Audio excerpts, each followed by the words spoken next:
मैं भोला शंकर नैनी प्रयागराज से आप सभी का अपने यूट्यूब चैनल में हार्दिक स्वागत करता हूं। आज मैं आपको अपने इस वीडियो में एलटी ग्रेड और जीआईसी लेक्चरर के फॉर्म के बारे में कुछ जानकारी देना चाहूँगा। जैसा कि आप सभी जानते हैं कि जीआईसी लेक्चरर हो या एलटी ग्रेड की असिस्टेंट ग्रेड की भर्ती हो, इन दोनों को भरने के लिए ओटीआर का होना बहुत ज़रूरी है। अब ओटीआर क्या है? ओटीआर होता है वन टाइम रजिस्ट्रेशन, जो कि यूपी पीसीएस यानी कि उत्तर प्रदेश लोक सेवा आयोग द्वारा आयोजित किया जा रहा है। बहुत से लोगों ने कहा कि ओटीआर भरने के 72 घंटे बाद फॉर्म भरा जाएगा। ऐसा कुछ भी नहीं है। आप एलटी ग्रेड हो या जीआईसी लेक्चरर हो, दोनों को भरने के लिए सिर्फ ओटीआर का होना आवश्यक है और ओटीआर भरने के तुरंत बाद भी आप फॉर्म भर सकते हैं। आइए जानते हैं कि ओटीआर होता क्या है, उसके लिए जरूरी डॉक्यूमेंट क्या हैं, खास तौर से एलटी ग्रेड और जीआईसी लेक्चरर के लिए। तो एलटी ग्रेड के ओटीआर भरने के लिए सबसे पहले आपके पास आधार कार्ड, एक फ़ोटो, हाई स्कूल सर्टिफिकेट का होना बहुत ज़रूरी है। ये भरने के लिए आवश्यक डॉक्यूमेंट हैं। और जैसा कि अब कुछ लोग सोचेंगे कि हाई स्कूल से फॉर्म भरा जाएगा क्या, ऐसा नहीं है। इसके लिए आपके पास जो इसेंशियल क्वालिफ़िकेशन है, जैसे कि ग्रेजुएशन का होना, बीएड का होना या पोस्ट ग्रेजुएट जैसे लेक्चरर के लिए होना, ये आवश्यक डॉक्यूमेंट आपके पास होना ज़रूरी है, जो कि ओटीआर में नहीं भरा जाएगा। ओटीआर भरने के लिए सिर्फ आपको हाई स्कूल की बेसिक डिटेल, आपका एड्रेस, आपकी कैटेगरी जैसे कि एससी, एसटी, जनरल या ईडब्ल्यूएस कैटेगरी, ये आप अप्लाई कर सकते हैं। इसमें कई कॉलम होते हैं, जैसे कि फ्रीडम फाइटर होता है। यदि आप गवर्नमेंट जॉब करते हैं तो उसमें कॉलम है कि आप अपनी सेवा को दिखा सकते हैं यस या नो के माध्यम से।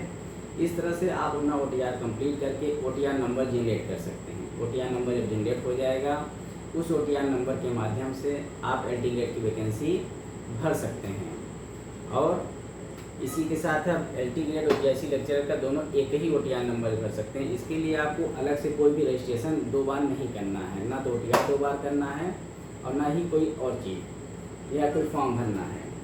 दोनों फॉर्म के लिए आपको एक ही ओटीआर नंबर से भरा जाएगा। जैसा कि आप जानते हैं कि एलटी ग्रेड की वैकेंसी 28 जुलाई को आई थी और इसकी लास्ट डेट 28 अगस्त है। और इसी के बाद आपकी जीआईसी लेक्चरर की वैकेंसी जो कि 12 अगस्त को आई है, इसकी लास्ट डेट 12 सितंबर है। अब कुछ लोगों के मन में होगा रजिस्ट्रेशन के कुछ दिन बाद पेमेंट की डेट होगी या सबमिशन की, ऐसा कुछ नहीं है। जो इसकी लास्ट डेट है उसी दिन आपको पेमेंट भी कंप्लीट करके फिनिश करना है फॉर्म को, अन्यथा आपका फॉर्म अधूरा रह जाएगा। और सबसे बड़ी बात ये है कि जैसा कि कुछ लोग सोच रहे होंगे कि ईडब्ल्यूएस या एससी, एसटी या ओबीसी का प्रमाण पत्र हमारा कब का होना चाहिए, तो मैं आपको छोटी जानकारी और देना चाहूँगा इसी क्रम में कि आपके पास जो भी डॉक्यूमेंट अपडेट होना है वो आपका उस लास्ट डेट के पहले का होना चाहिए। जैसा कि एलटी ग्रेड के लिए अगर आप फॉर्म भर रहे हैं तो एलटी ग्रेड के फॉर्म के लिए आपके पास सारे डॉक्यूमेंट आपके 28 अगस्त के पहले बन जाना चाहिए, चाहे वो ईडब्ल्यूएस हो या कोई कास्ट सर्टिफिकेट हो। और अगर जीआईसी लेक्चरर की बात करते हैं तो जीआईसी लेक्चरर की लास्ट डेट 12 सितंबर है, इसलिए सारा डॉक्यूमेंट आपकी चाहे वो डिग्री हो 12 सितंबर के पहले आपके पास कंप्लीट होनी चाहिए।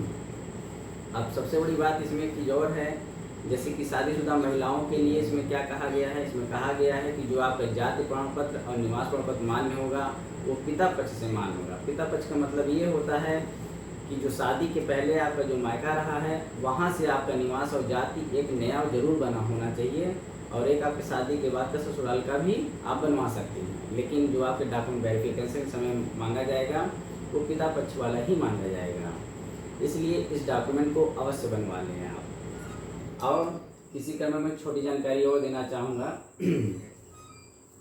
कि ओटीआर का फॉर्म और जो आपके रिक्रूटमेंट का फॉर्म है यानी भर्ती फॉर्म है, चाहे वो एलटी ग्रेड का हो चाहे जीआईसी लेक्चरर का हो, इन दोनों को बहुत ही केयरफुली से भरिएगा। क्योंकि बहुत से लोगों ने मैं देखा हूँ कि ओटीआर का फॉर्म भरने के बाद जब 72 घंटे बाद दुकानदार बताया या कोई साइबर कैफे बताया तो उसको मान लिए कि उनका फाइनल फॉर्म है।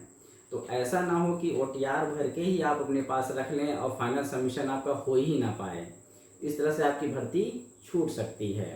ठीक है, इस बात का विशेष ख्याल रखें कि ओटीआर भरने के बाद आपको फॉर्म भी भरना है। ओटीआर का जैसा कि आप सभी जानते हैं कि OTR की कोई फीस नहीं है, ये निःशुल्क है, ये पोर्टल पे भरा जा सकता है।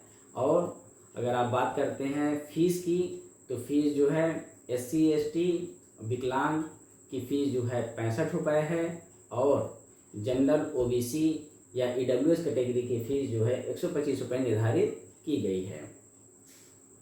और थोड़ी बहुत और जानकारी मैं आपके साथ शेयर करना चाहता हूँ।